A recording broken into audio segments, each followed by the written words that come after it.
Good morning. Good morning. Good morning. Welcome to Frank Talks, Franklin Tomorrow's Frank Talks. I'm Mindy Tate, Executive Director for Franklin Tomorrow, and we welcome you this morning. It's Monday, December 10th. If you were here earlier, you heard the Bells of Franklin performing in the lobby. Weren't they great? Were you here earlier? They were great. They were presented by the Williams County Performing Arts Center, and they are able to be booked for your holiday party, even still this year. So it's a great opportunity. If you need to make a new friend to stay warm, huddle together for warmth. That'll be okay too. It's the holiday season. We want to make everybody feel comfortable and welcome here today. We're at the Williams County Performing Arts Theater. This has been our first time to be here, and thank you to Williams County Parks and Rec and the Performing Arts Center and Theater for their support today. Thank you, Carrie, and the folks here. Give them a round of applause.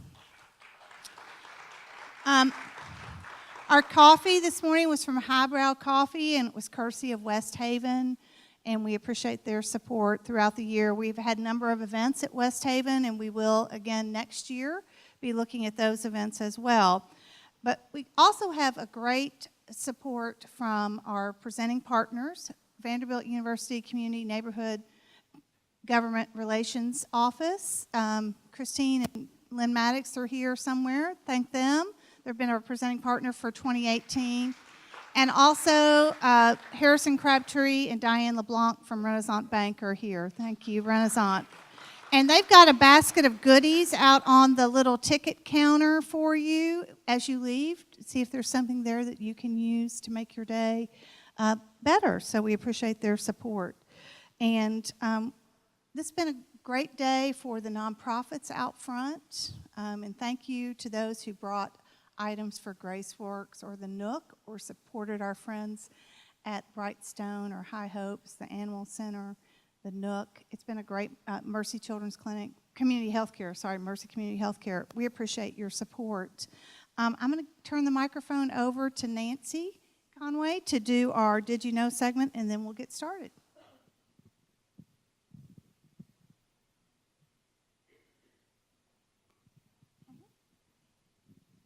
Good morning, ladies and gentlemen.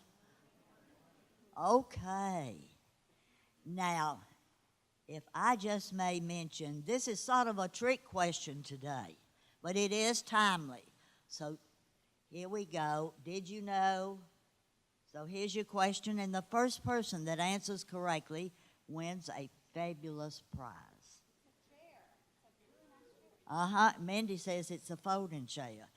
And I know you'll take it out and sit in it outside today and enjoy the fresh air, but anyway. Okay. This past Saturday and Sunday, we had Dickens of a Christmas in downtown Franklin, and as always, it was fantastic. And I had people tell me this morning that there were numerous people that flew in just to come to Dickens of a Christmas, and the cold weather did not stop them. And they always fly in, come into Franklin, and enjoy themselves. So, with that said, when did Dickens of a Christmas begin in Franklin?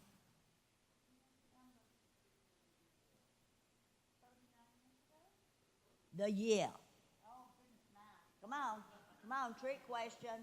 Now, I'll here from the college. She can do the calculations if you need help. Okay? 79 is incorrect. Just raise your hands if you have an answer. Okay. Incorrect.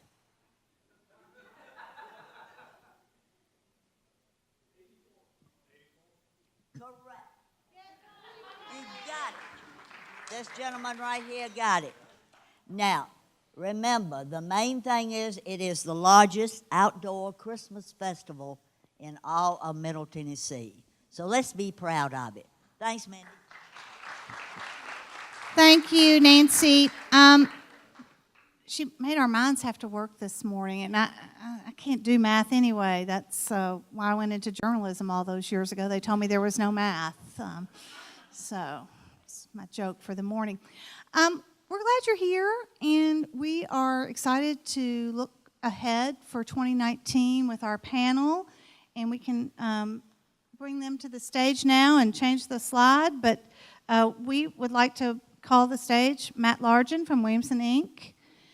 Come on up. Ken Moore, Dr. Ken Moore, the City of Franklin Mayor, State Representative Sam Whitson, and Rob Wigton with the Williams County Association of Realtors.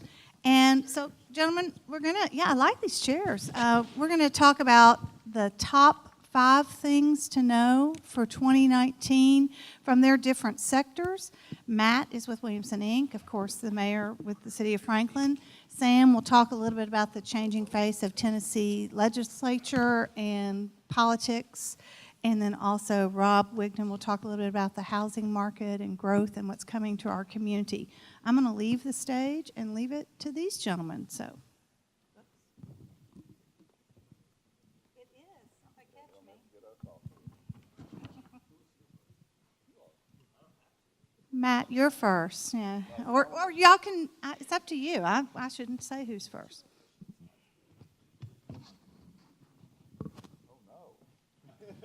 Well, the slides I'll are go first. Absolutely. I can't see my slides, so I kind of panicked when I got here because I had these in the printer and I had to get somebody to run them over. So,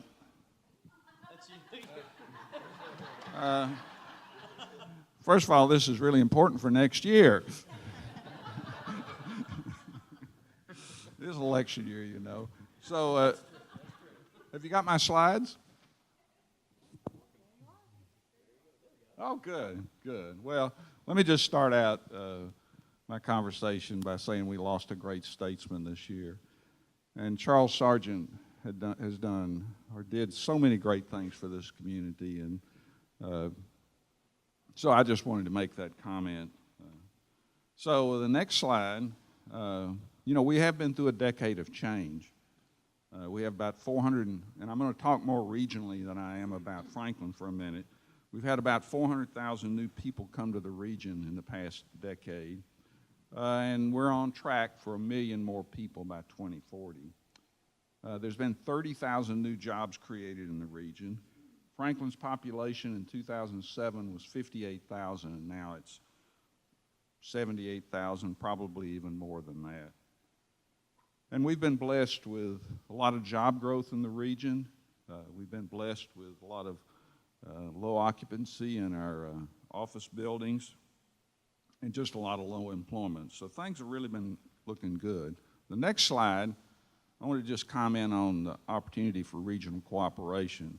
And that goes beyond our county. It goes into all other counties in the service area for Nashville.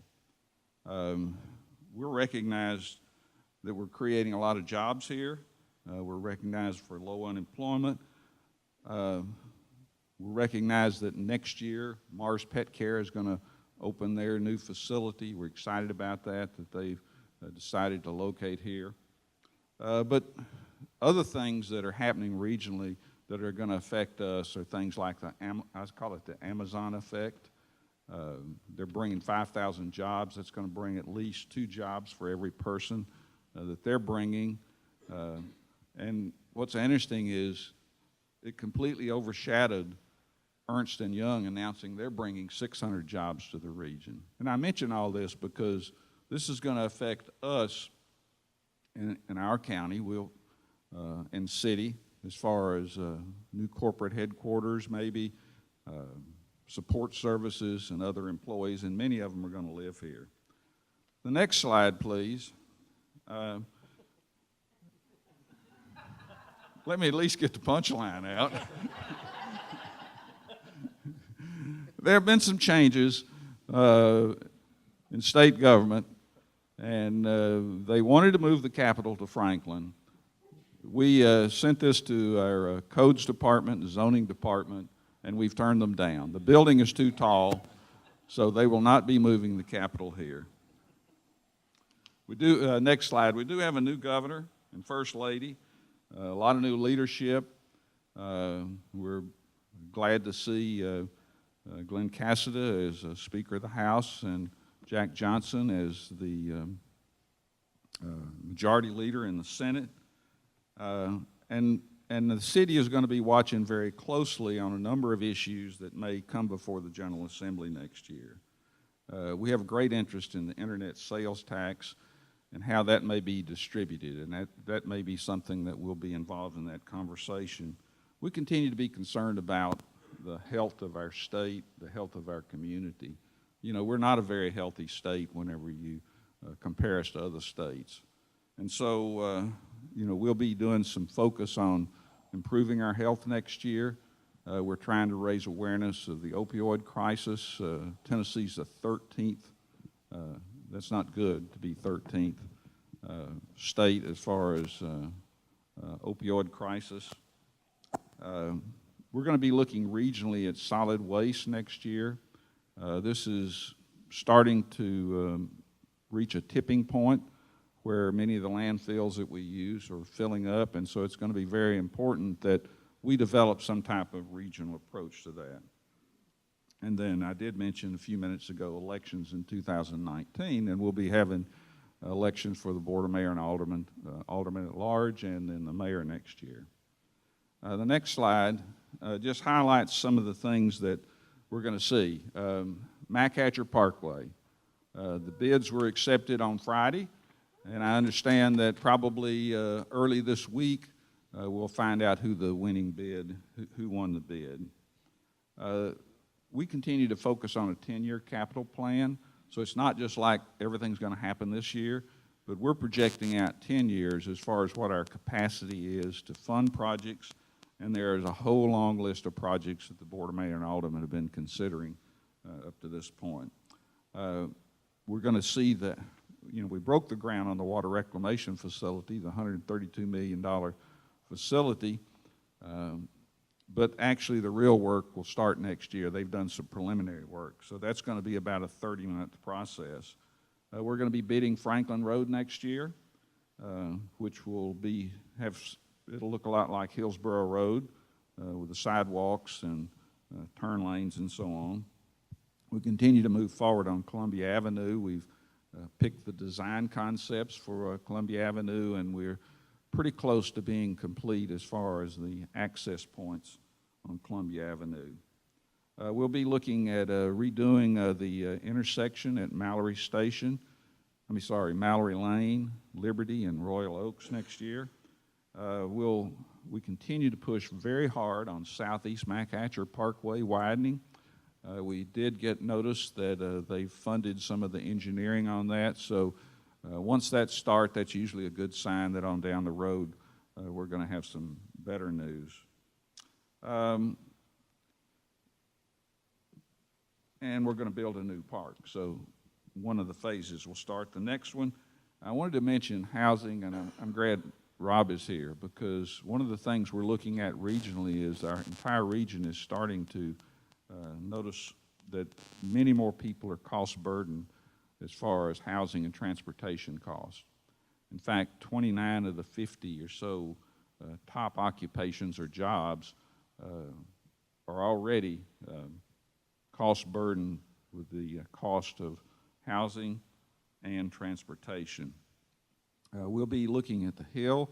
It looks like we're probably going to fund design for what we want the Hill to look like. When I say the Hill, this is on Hillsborough Road and the property next to Sonic. The board voted to change the land use plan in that area, so we think that it'll be easier for us to design what we think should be there and then go out for a bid on that. Franklin Housing Authority continues to do some great work as far as affordable housing and senior housing, and we'll be continue to see some projects that they're going to be bringing forward. I want to thank the Board of Mayor and Aldermen. The next slide. We really have a fantastic board. You know, I must tell you that we don't agree every single time, but after we've agreed to disagree, we always come together and support each other and move forward. So I just want to give a shout out to them. I know several people are here. I know Alderman Martin's here, and Alderman Peterson. If you're Board of Mayor and Alderman, raise your hand.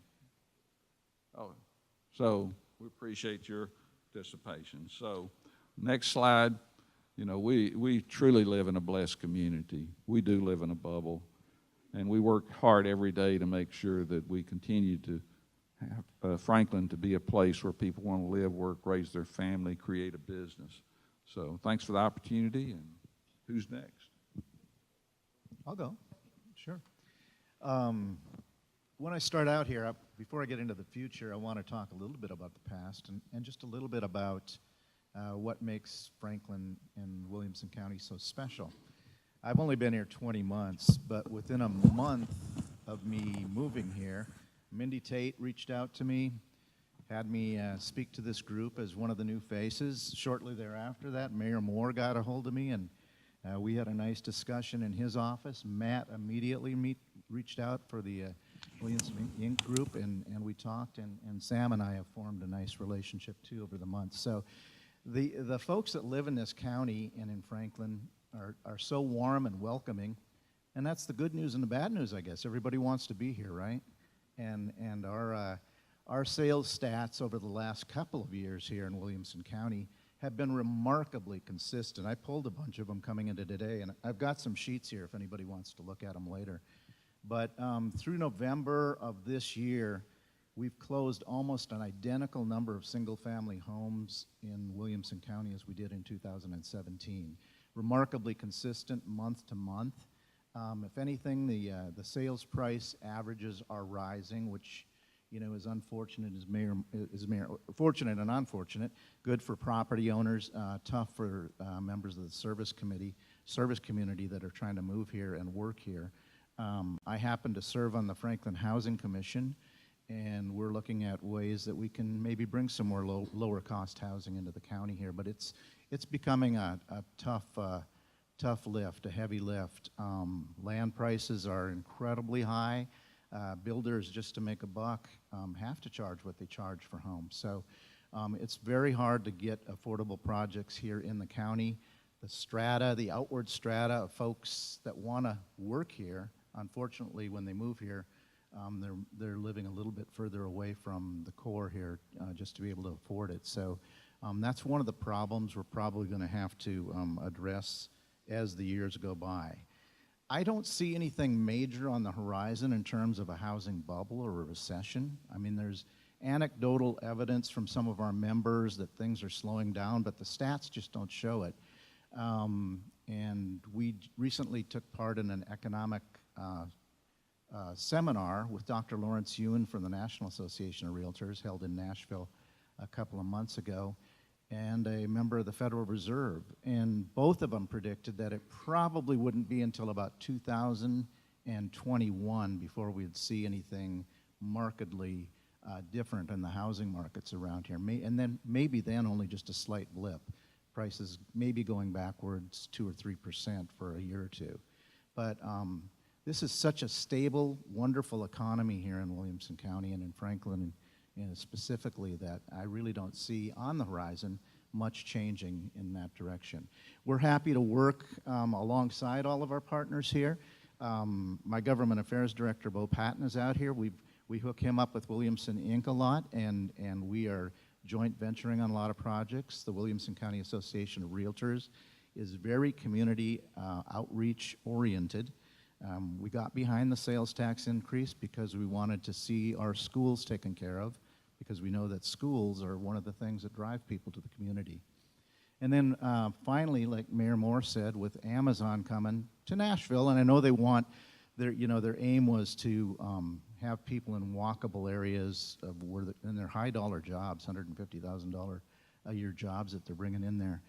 I mean, my prediction would be those folks aren't going to stay in Nashville. They're going to look to Williamson County. They're going to bring their families down here. They're going to live here, and they're going to go to Nashville to work. So I would look for, an increase of folks here within the next year or so, too. So I'd be happy to answer any questions later on, and I do have these stats if anybody wants to look at them. I printed out several copies. The mayor got a phone call. And hello. Didn't like what I said. Oh, well, I appreciate your calling me about it. Was that Jack? I asked him He to. wants to move the Capitol down here anyway. I asked Ken to have that phone call play so I could wrap it up. So I'm going to turn it over to either Sam or Matt here, whoever wants to take it. I'll be the next. Thank you. First of all, Mindy, thanks for inviting me. This is my first opportunity to be in this forum, and thanks everybody for coming out this evening. I enjoy so much working with this team up here. It's been a great experience the past 2 years. You go next slide, please. I'm not up for election next year. So when Mindy said, what's coming up in 2019, and it's so many unknowns coming up. I do know this. I will continue as the representative for the 65th House District. When legislation comes up, I will call. I got Mayor Moore on my speed dial. I always check with him, Rogers, our school officials, our local elected officials, to make sure that when legislation comes up, it is in the best interest of our county and the future of our county. I think that's so important to have a good working relationship with our local elected officials, and it's been a very rewarding experience for me. And also stay close to the chamber and our friends over at the Williamson County Association of Realtors too. Let's see, I don't have paper. First of all, talk about, yes sir, Representative Charles Sargent. I just got to tell you, I am going to miss him so much. He was a mentor and a friend. I was blessed my first year. His office was just right around the corner from mine. I was down there 3 or 4 times a day, and Charles would give me advice, some solicited, unsolicited. And, but I just got to tell you a quick story. I was talking to Governor Haslam last week, and we were talking about Charles, and the governor was with Charles in his living room right before he passed away. And the governor asked Charles, said, Charles, you know, what are you thinking? And Charles, to the very end, he says, I'm thinking about the BEP and what can we do for Columbia State. And I tell you, that says a lot about our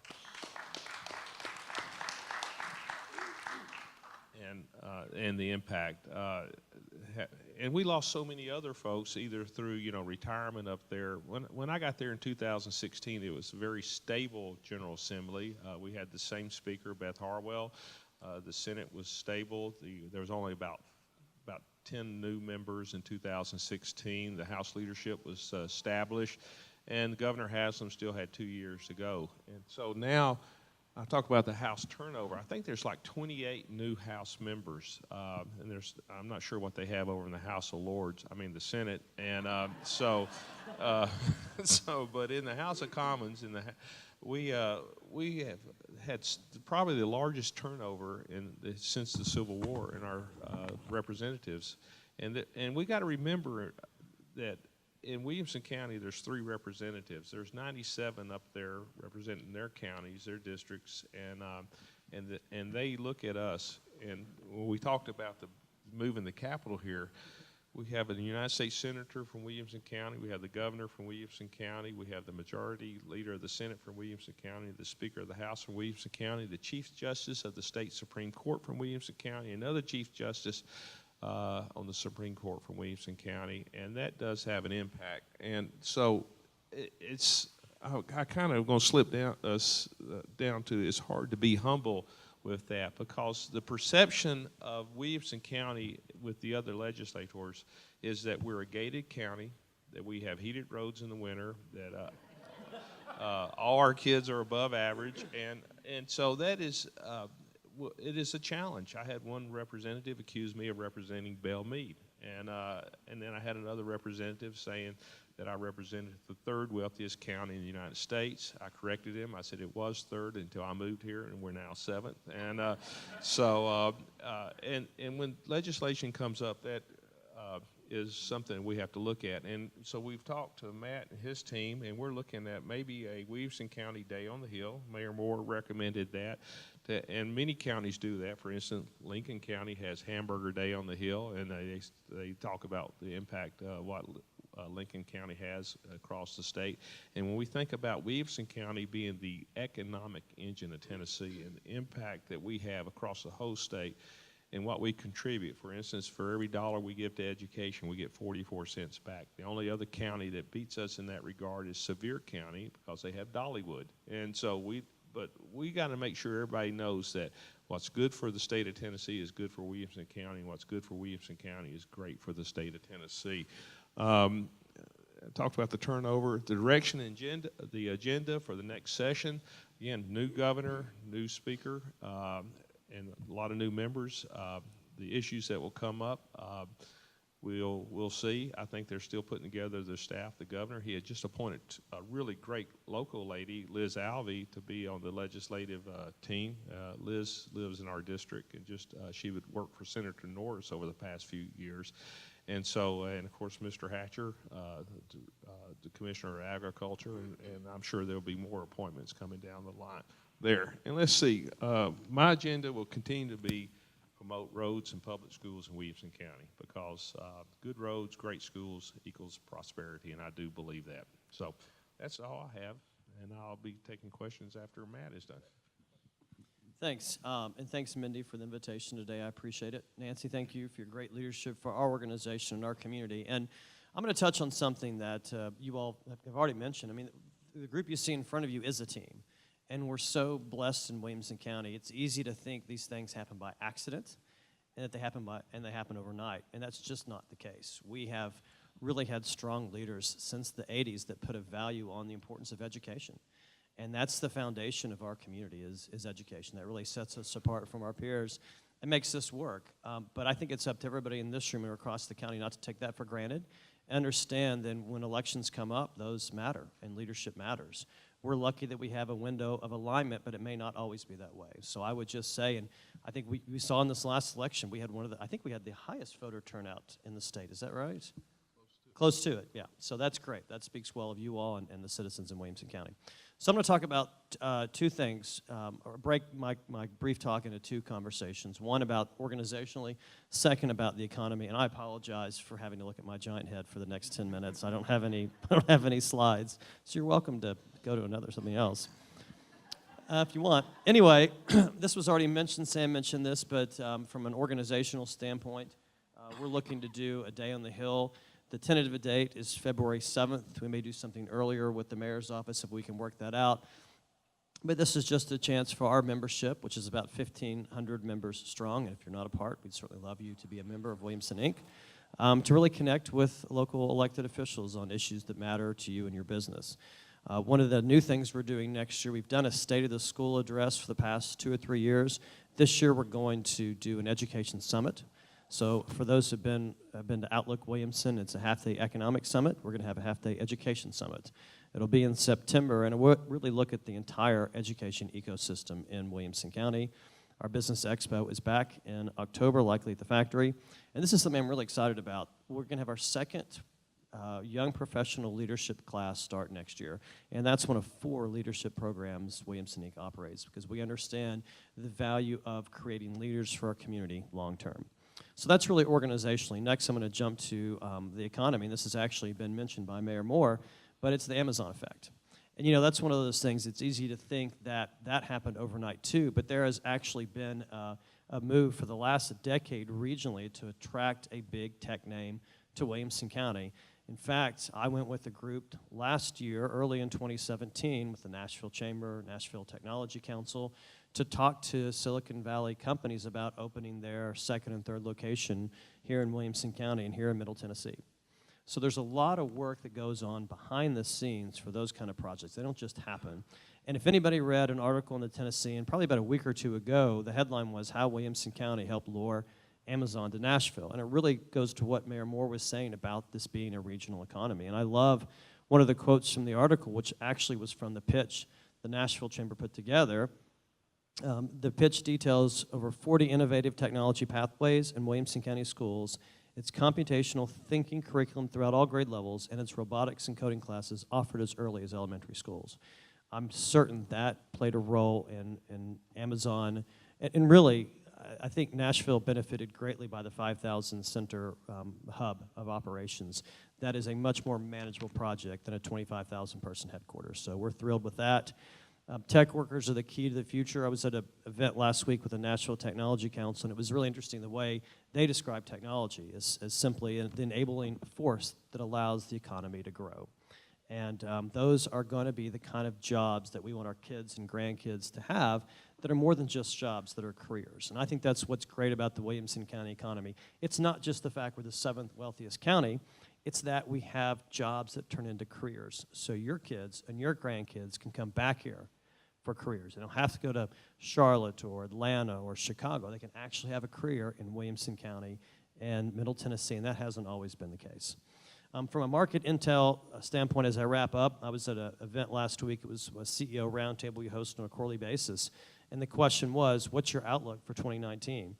And the consensus in the room was growth is likely to continue over the next 2 or 3 years, and that's both people who work just in Nashville in construction and those that work across the country as well. So that was good to hear. At a site consultant event last week that several members of my team attended, one of the speakers talked about factors that will impact the national economy, which we're not immune to what happens nationally. Trade, obviously, is something that has a short-term impact, hopefully just short-term. Artificial intelligence, automation, that's for sure going to have an impact on what happens nationally. And then disappearing workforce, and that's both through retirement and through opioid addiction. And I know that's something, Sam, I believe that you all will address in the session this year. It's very important. And then finally, 2 more things that I'm going to leave with. When we surveyed our board, and all these issues have been talked about, the 3 issues they came back and said that they want us to focus on in 2019, transportation solutions, a long-term plan for school funding, and finally, attainable housing and land use planning. And I'll just end with this. We still have the lowest unemployment rate in Tennessee. We have for the last 3 years. Job growth is strong. We're number 8 in the country in job growth. And if you look at the pipeline, those are projects that we're tracking. Projects basically means a company looking to relocate or expand in Williamson County. Our office is working 36 projects. The total number of new jobs connected to those projects is around 15,000, and the total square feet of space is around 2 million. Now, the trick with these projects is, and this is what I've seen the past decade doing economic development, you have no idea when they're going to happen. I mean, you really don't. Amazon told Nashville on Monday, we're doing this. On Tuesday, there was the announcement at the Capitol, which overshadowed Ernst & Young's announcement. But that's the trick about economic development. It's still a pretty volatile economy nationally and internationally. We don't know when those projects are going to land. But what we feel good about going forward is our pipeline is strong. We have fantastic leadership. We're aligned, and we're all working to make Williamson County a great place for business and residents.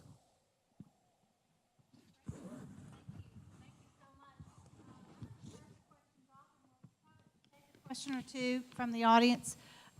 So Nancy, as Nancy mentioned, this past weekend was Dickens of a Christmas, and there's a lot happening in downtown Franklin right now in terms of economic development, in terms of redevelopment as well. Mayor, can you talk a little bit about how downtown will change in 2019, and then anybody else who wants to talk about how you think that will Somewhere impact? embedded in my notes, I had something to say about that.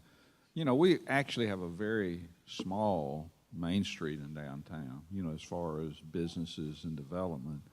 And one of the most exciting things happening now is reinvestment of properties east of the square.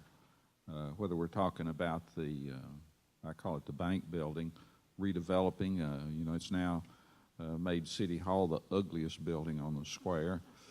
And then you talk about the Harpeth Square development, which is rolling along with their hotel and office space and residential.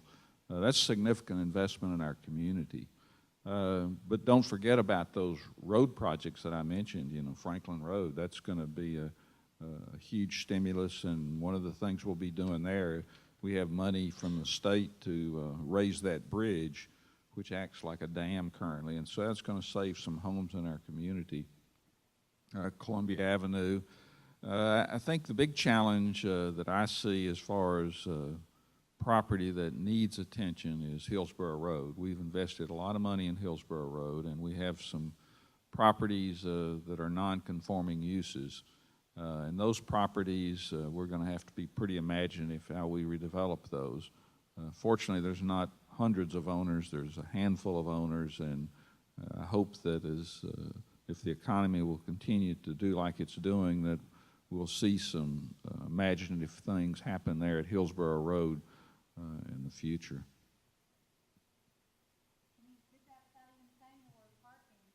That's good. You wanna only talk said about 5 things. Oh, okay, 5 minutes. Okay. You want me to talk about parking in a Talk few about minutes? I'll parking. talk about it. Oh, Why keep them waiting?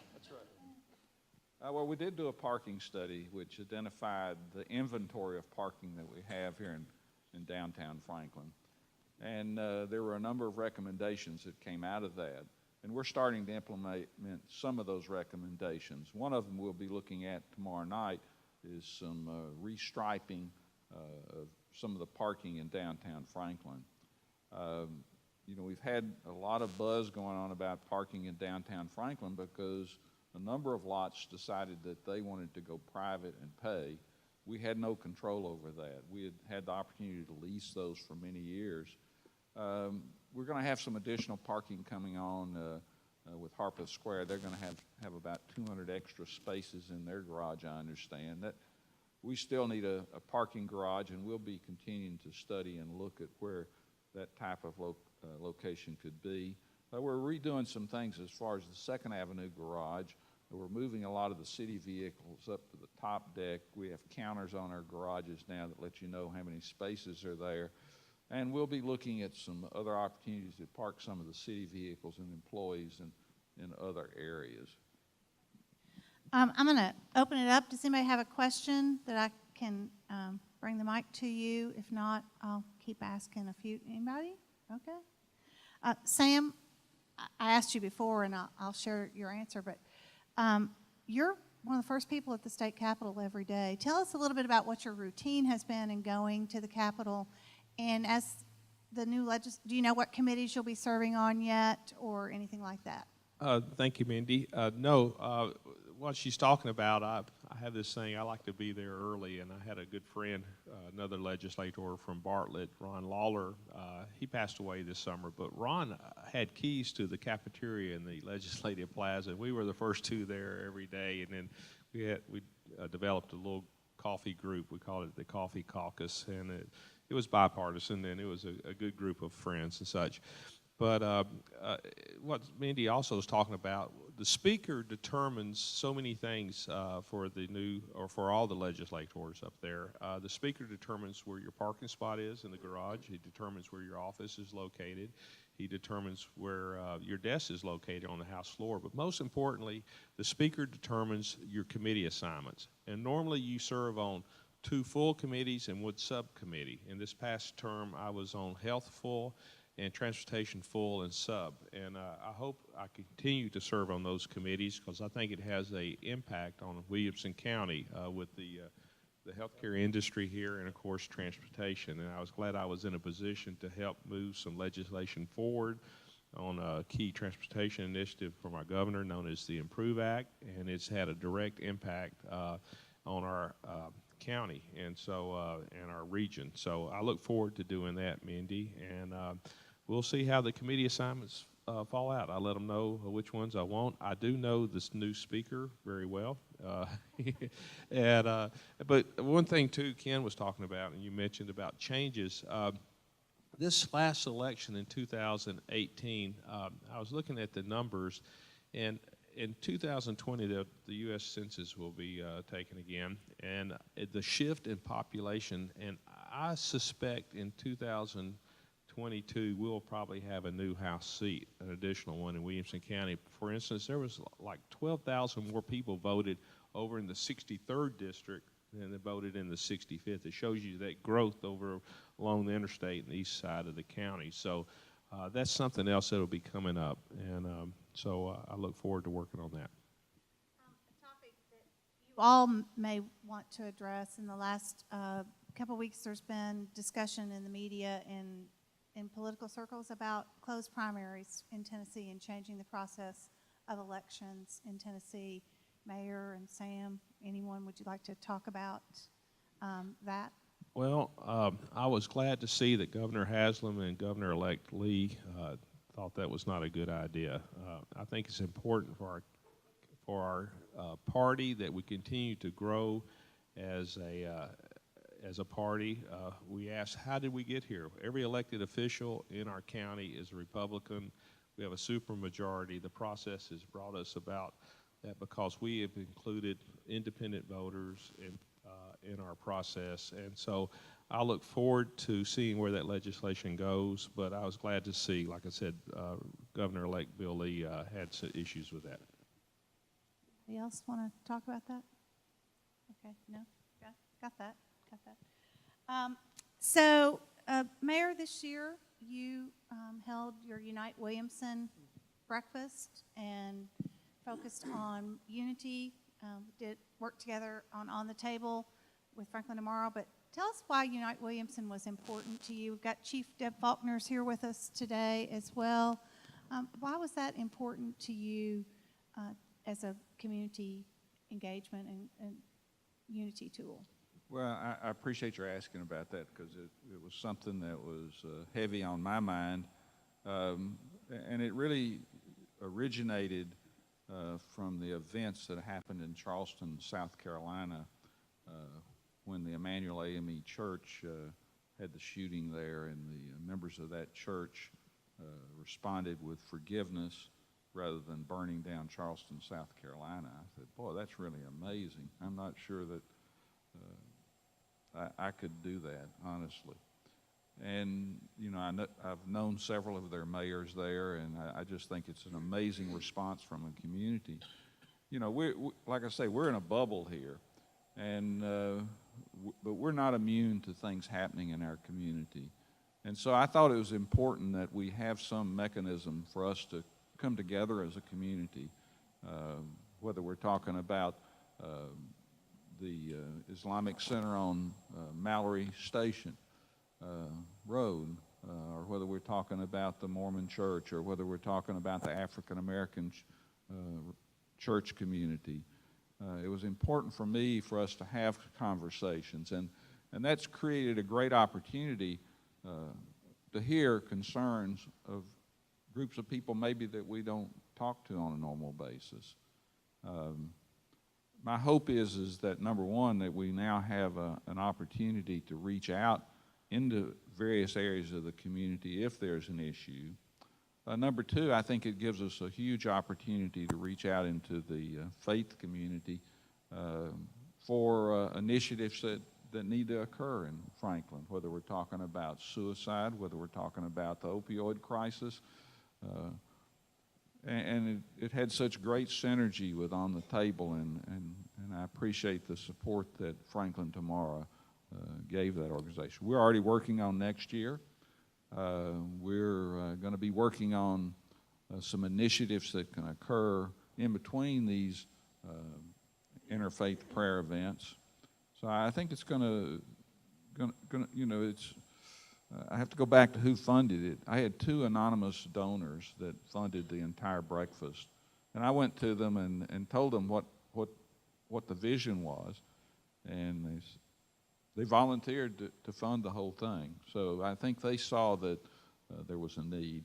I didn't completely tell a complete story about how this originated, and that is that Dr. Kenneth Hill, who's the pastor of Shorter Chapel AME Church, called a prayer vigil after the Shorter Chapel AME Church. Those were some of his friends that died. And he and I started that conversation together, and we both shared the vision that we needed some type of interfaith prayer event. If you haven't seen it, I would urge you to go online and look at it. You know, I think it was truly a special moment, and thanks for asking. Mindy, through the lens of a relative newcomer, and most of you out here have lived all your lives, I'm sure, most of your lives. I've been here 20 months. I've lived in 6 states, several communities, and I've told this to several groups. I've never seen an area that's been so welcoming and so inclusive and so in tune with what's going out there in the neighborhoods going on. The unity get-together along with On the Table. These are signs of a really healthy and dynamic involved community that really cares about your neighbors and cares about the downtrodden and folks from all aspects of life. And that's so important. When I have friends from across the country that ask me about living here in the Nashville area, you know, some of the perception of the South or whatever is way off whack. And I get very defensive, and I say I've never lived anywhere in this great country of ours that has quite impressed me the way that Williamson County has. It's great to hear. So, Matt, you mentioned the window of alignment, and Mayor, you talked about regionalism, and Rob, you talked a little bit about the market, and then we heard you mention the words Amazon effect. Are we prepared for the Amazon effect? Do we have the housing stock to do it? We know that we've got the lowest unemployment rate in the region now. Do we have the, Murfreesboro has a lot of jobs they can't fill, according to an article this week. How are we going to handle the Amazon effect, and are we really approaching that with that Sure. Thought? I'll talk about the workforce piece, and Rob, I'd love for you to talk about the housing piece. From a workforce standpoint, it's interesting. When I was at this event last week with the Nashville Technology Council, it was a strategic conversation about how can we be most impactful and helpful throughout the Nashville region. And the goal that the organization set was to double the IT workforce, I think it was over the next, 10 or 15 years, which I think is really important. Economic development these days is talent development, it's talent attraction, it's talent recruitment. So you've got to prove that you've got a pipeline of talent that's, one, willing to move here, like Rob has, and then secondly, that graduates from here. So a lot of the conversation was retraining people who have these latent IT skills that have the interest and aptitude, but also working with our community colleges, which Columbia State's been a great partner in that, working with Middle Tennessee State University, other higher ed institutions to graduate the people that can take those jobs. I mean, just think about that for a second. 5,000 jobs, not all at once. It'll start next year with 600 or 700, add on that until they're at full capacity in the next 5 years. But the average wage for those jobs is $150,000. That's extraordinary. And those are the kind of jobs that lift people. Those are the kind of jobs that help create opportunities for families. And so I think from our standpoint, it's making sure we continue to be a welcoming community for those from the outside, but we also promote those ideas to our kids, to our grandkids, that there are opportunities that you can have, careers you can have right here in Middle Tennessee. Well, to touch upon it again, the $150,000 job, folks, they can afford to live here. The inventory is not what it should be. It's a little on the light side, of course. I've got many members of our association out here. My incoming president-elect, Jordan Vaughn, is here. He's also a builder, and he can even speak to the difficulty of acquiring land and building at reasonable costs for the masses. And it's just not there right now. We've got to find a way to open up housing, maybe if that includes a little more density, I guess so be it. But we need to find ways that we can house some of these folks that do want to live here that aren't making $150,000 a year, and bring them into the community as well. Go ahead, Mayor. If I could make a comment about the workforce. We've seen under Governor Haslam a number of programs that are increasing opportunities for people to get associate's degree and get full degrees, people that have not completed their education, they can go back and so on and so forth. But there's still a segment of our population that we need to mobilize as far as getting them job training. Certainly in Williamson County, we have a smaller percentage than Davidson County and some of the other surrounding counties. So I think that as we see more jobs than we have people to fill, we have to look at that depressed segment of our society. How can we get them back into the workforce? There's huge opportunities for associate's degree now, and I know that some of my staff has been working with Columbia State on a associate's degree in engineering. I applaud Columbia State. They have been so responsive to our local schools, to our local businesses, to our community, to our chamber. What a blessing we have. I don't know that anybody can even estimate the economic impact that Columbia State Williamson campuses had on this community. I know Dr. Smith Let's hear. was here a few minutes ago, but I have to applaud her for her vision and carrying out that vision in our community. And of course, flip back to Representative Charles Sargent, who had so much to do with that campus. And we do want a new building, Representative Whitson, next year. I mean, if you could find another building, it'd be okay. And they're working on a parking garage. So anything you can do to help us, no pressure. No pressure at all. Yeah. But But- a yes would say it'd be okay. And we've got enough witnesses. Yes, Mayor, thank you. I love our mayor. He's a great. In fact, I think his first campaign started at my kitchen table, and I'm so proud of that.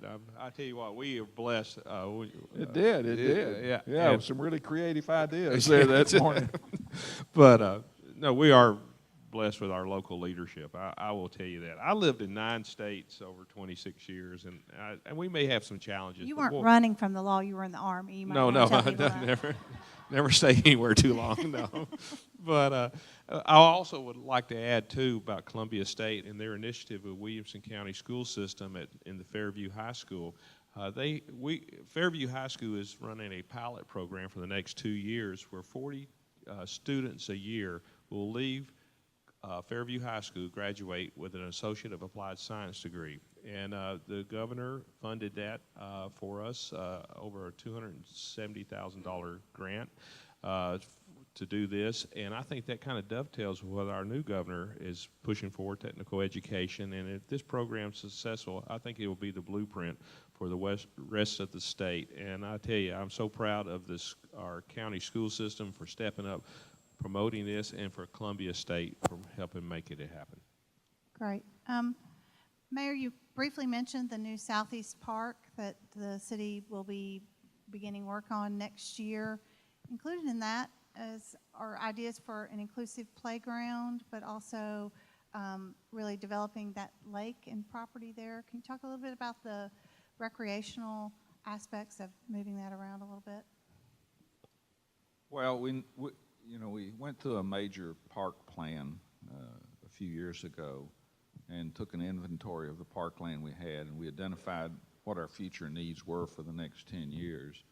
And certainly with the amount of growth that we're experiencing in Southeast Franklin, that was a crucial area for us. We already had land in that area, which made it easier. We've acquired additional land in that area, which includes the lake.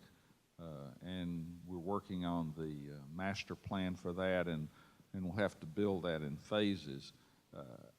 This is exciting because there'll be increased access to the river, great recreational opportunities, but one that we'll be discussing is that there's going to be another synergistic opportunity there with the Discovery Center from Murfreesboro that's going to build a facility just north of our park property. And for those of you that have ever been to the Discovery Center in Murfreesboro, it's a great educational opportunity for our school kids, and we'll see a lot of school systems coming to visit this particular facility, and emphasis on science, technology, engineering, and math. So exciting thing happening, I think, in our community. It is exciting that the Discovery Center will be a great addition to the quality of life in Franklin and Williamson County and the region, really, by bringing it more to a western middle Tennessee access. So that's a great opportunity. Now, I'm going to say that Matt won the sock contest today. Matt, what are those? Those are skiers. Of course they're skiers. skiers. It's ski season, Mindy. Ski season. No one even has on a holiday tie. I mean, Sam, maybe. I have full disclosure here. I'm a Minnesota Viking fan. I was born in Minnesota, so I wear purple on Viking Day. They're playing the Seahawks tonight. Yeah, So, okay, great. so So, one thing that just tell us one thing you're looking forward to in 2019. One thing you're looking forward to in 2019. Not having to run again. No, I'm looking forward to this next session. It's going to be whole new opportunity to see which direction we go as a state. And again, I will continue to work close with this team up here and the other elected officials in our county. Anybody else got anything they're looking forward to in 2019? I think our organization is looking forward to more community outreach. Gelling as an organization, we continue to grow. We're going to pass the 3,000 member shortly in 2019, so we've come a long way. Just a few years ago, our membership was about 1,400, so we're growing fast, but we want to grow smart too, and consistently, and work with the community. That's our big goal, is to get our realtors out there working with the community. Great. Anybody else? You're still thinking about it? Yeah, we've got some initiatives on entrepreneurship that I'm really excited for. I'm not ready to make any announcement, but definitely really excited for what that could mean, hopefully to start the new year. Well, I could say that it's planning for the next 10 years as far as capital projects. But I think the thing I'm most excited about is just, we don't know what's the next opportunity in Franklin and Williamson County. And we're going to have some great opportunities and some great excitement, I'm sure, in 2019. Great. Thank you so much. Thank these gentlemen for being our program this morning. I'd again like to remind you that Frank Talks is on the second Monday of the month, and our next program will be January 14th. And just around that time, we'll be rolling out information from the On the Table experience that we had in October, and sharing that information with you as we look forward to what we'll be working on for the citizens and with the citizens in Franklin. I also like to thank the Vanderbilt University Office of Community, Neighborhood, and Government Relations and Renaissance Bank again for being our partners this year, and West Haven for the coffee this morning.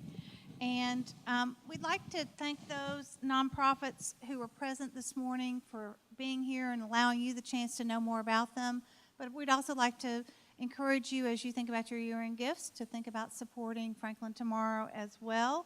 Whether you buy a license plate, a historic Franklin license plate, which Franklin Tomorrow receives a portion of the proceeds of that, or if you shop remotely for some of your gifts, you can benefit Franklin Tomorrow and other nonprofits through smileamazon.com.